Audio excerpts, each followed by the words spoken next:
దేవుని నామానికి స్తోత్రం.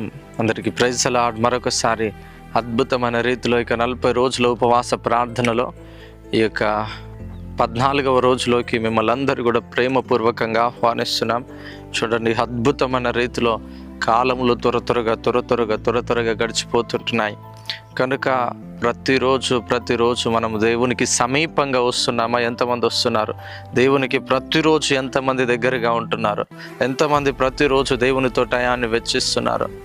చూడండి, ఈ యొక్క ఉపవాస ప్రార్థనలో అనేక రీతులుగా అనేక మంది ఆశీర్వదించబడుతున్నారు. ప్రతి ఒక్కరు చాలామంది లైవ్లో కూడా పాల్గొంటున్నారు.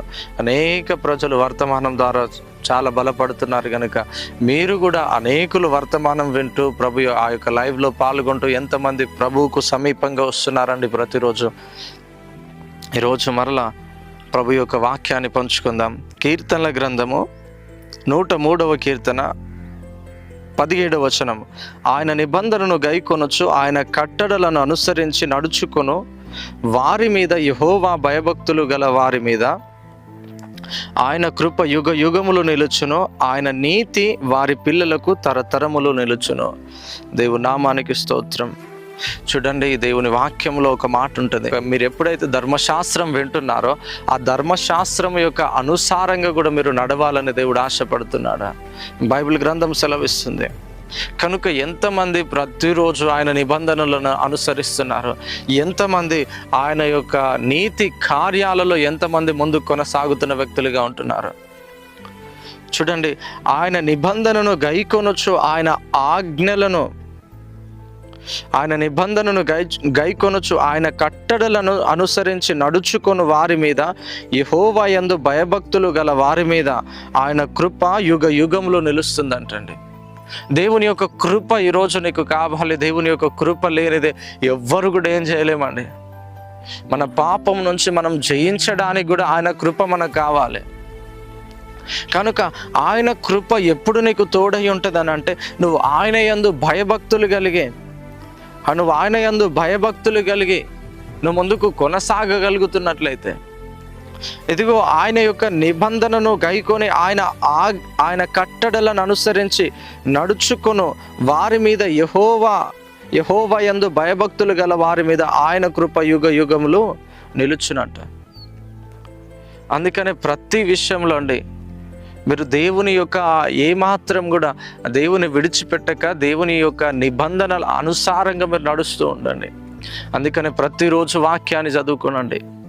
వాక్యాన్ని చదువుకోవడం ద్వారా దేవుడు నీతో మాట్లాడతాడు. నువ్వు ఏ విధంగా జీవించాలి, ఈరోజు నువ్వు ఏ విధంగా ముందుకు కొనసాగాలి, నువ్వు ఏ విధంగా నీతి కార్యాలను జరిగించాలి, ఈ యొక్క లోకంలో నువ్వు ఏ విధంగా బ్రతకాలి, ఏ విధంగా బ్రతకకూడదు అనేది వాక్యం సెలవిస్తుందండి.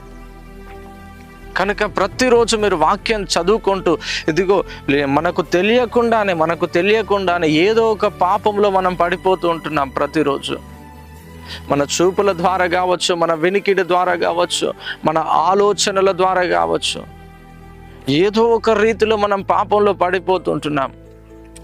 కనుక ప్రతిరోజు ఆయన వాక్యంతో మనల్ని మనం సరిచేసుకుంటూ దేవునితో ముందుకు కొనసాగడానికి ప్రయత్నం చేయండి ప్రతి ఒక్కరు కూడా.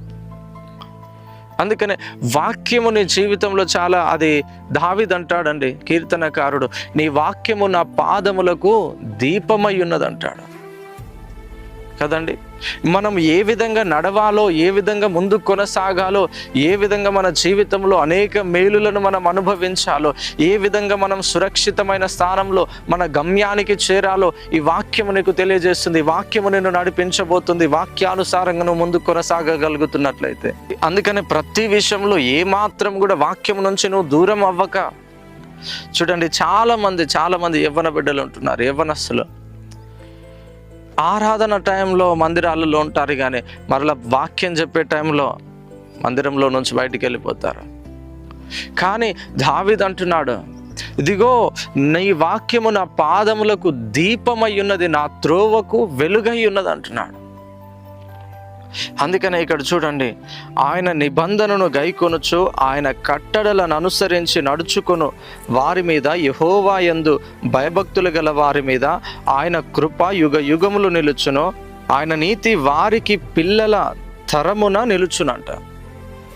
అందుకనే ప్రతిరోజు నువ్వు దేవుని యొక్క నిబంధనల అనుసారంగా నువ్వు ముందుకు కొనసాగగలిగితే, దేవుని యొక్క కట్టడల అనుసారంగా నువ్వు ముందుకు కొనసాగితే, దేవుడు నీకు ఏవైతే బోధించిండో ఆ యొక్క మార్గంలో నువ్వు ముందుకు కొనసాగలిగినట్లయితే ఖచ్చితంగా దేవుడు నీ యొక్క గమ్యస్థానానికి నిన్ను చేరుస్తాడు.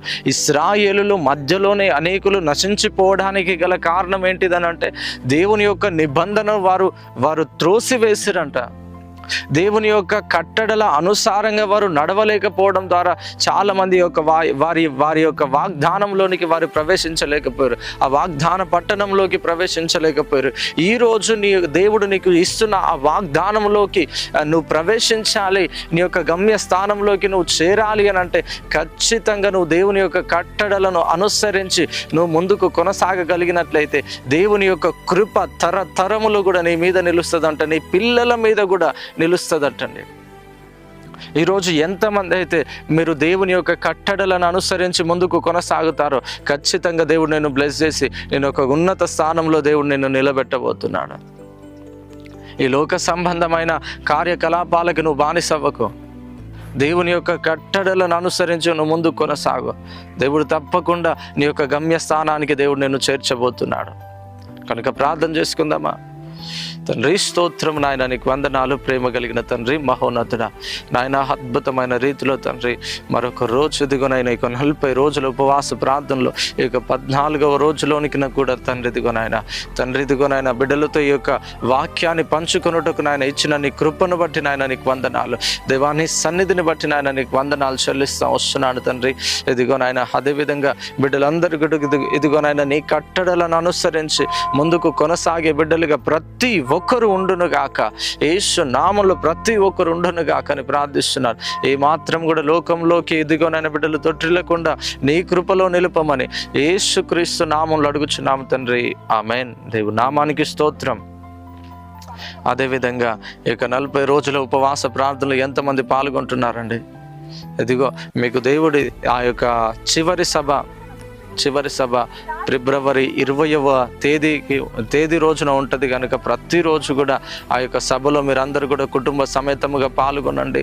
అనేక దేవుని యొక్క అద్భుత కార్యాలను మనం చూడబోతున్నాం. దేవుడు గొప్ప కార్యాలు దేవుడు మన జీవితంలో జరిగించబోతున్నాడు కనుక ఈ మాత్రం కూడా ప్రతిరోజు ఈ యొక్క మెసేజ్ని మిస్ అవ్వకండి. ప్రతి ఒక్కరి ఈ యొక్క వాక్యం ద్వారా ప్రతి ఒక్కరు బలపడుతూ ఉంటున్నారు.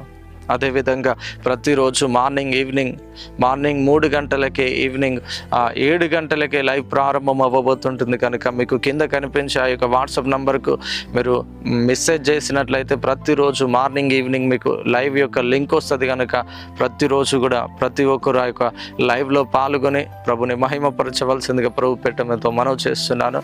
మరలా రేపు కలుసుకుందాం. అంతవరకు సెలవు. God bless you. Thank you. Praise the lord.